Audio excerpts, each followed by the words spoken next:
আসসালামু আলাইকুম। প্রতিদিনের মতো কাজ শুরু করলাম। বসিয়ে দিলাম গরু গোস্ত রান্না করবো, ঢাকনা দিয়ে ঢেকে দিলাম। উড়িয়ে দেখতেছি কি অবস্থা। এটা লেড়ে দিলাম, ঢাকনা দিয়ে ঢেকে দিলাম। ঢাকনা উল্টিয়ে উল্টিয়ে দিলাম, পানি দিয়ে দিলাম, একটু পানি দিয়ে কষাবো। দিলাম গরম মশলা দিয়ে ভালোভাবে লড়াচড়া করে দিব, ঢাকনা দিয়ে ঢেকে দিব। ঢাকনা উড়িয়ে দেখবো কি অবস্থা। ভাবে লড়াচড়া করে দিলাম, ঢাকনা দিয়ে ঢেকে দিলাম। উড়িয়ে দেখবো তরকারিটা কষানো হয়েছে নি। কষানো হয়ে গেছে, দিয়ে দিব আলু। ভালোভাবে লড়াচড়া করে দিব, ভালোভাবে কষাবো।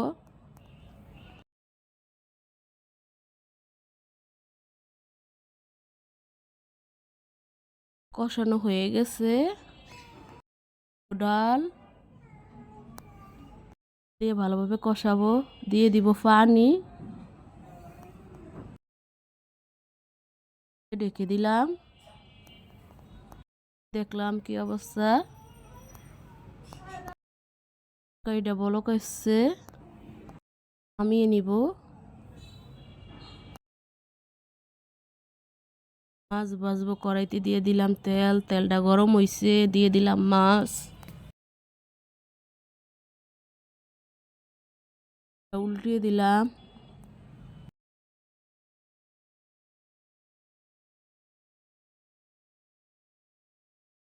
এটা হয়ে গেছে, নামিয়ে নিব। দিলাম পেঁয়াজ। এটা ভাজা হয়ে গেছে। রসুন বাটা,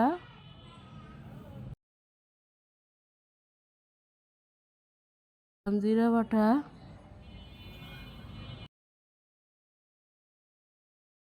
পানি, লবণ,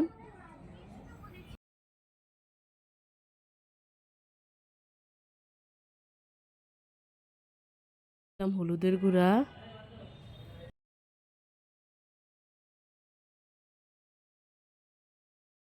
মরিচের গুঁড়া। ভালোভাবে মশলারে কষাবো। কাঁচামরিচ ভালোভাবে কষাবো। পানি, ভালোভাবে কষানো হয়ে গেছে। পটল আলু নাউলিয়া দেখমু কি অবস্থা। মশলার লগে কষাবো। হয়ে গেছে, দিয়ে দিলাম মাছটা, দিয়ে ভালোভাবে কষাবো।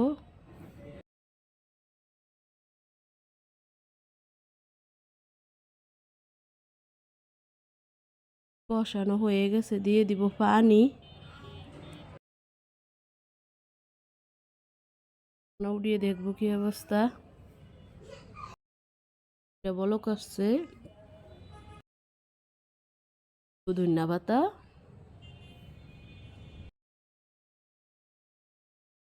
দিয়ে একটু জাল করব।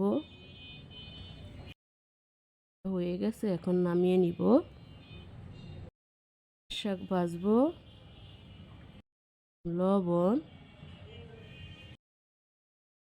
ভালোভাবে লাড়াচাড়া করব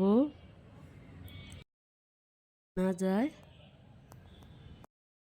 সিদ্ধ করা হয়ে গেছে, নামিয়ে নিব। রসুন পেঁয়াজ কাঁচামরিচ দিয়ে ভাজবো, দিয়ে দিলাম কড়াইতে তেল,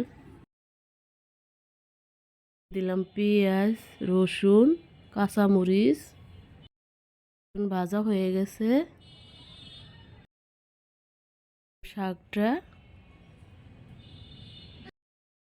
ভাজা হয়ে গেছে, এখন নামিয়ে নিব। ভাই বাজারও গেছিল, বাজার আনছে। মতো এখানে শেষ। আসসালামু আলাইকুম।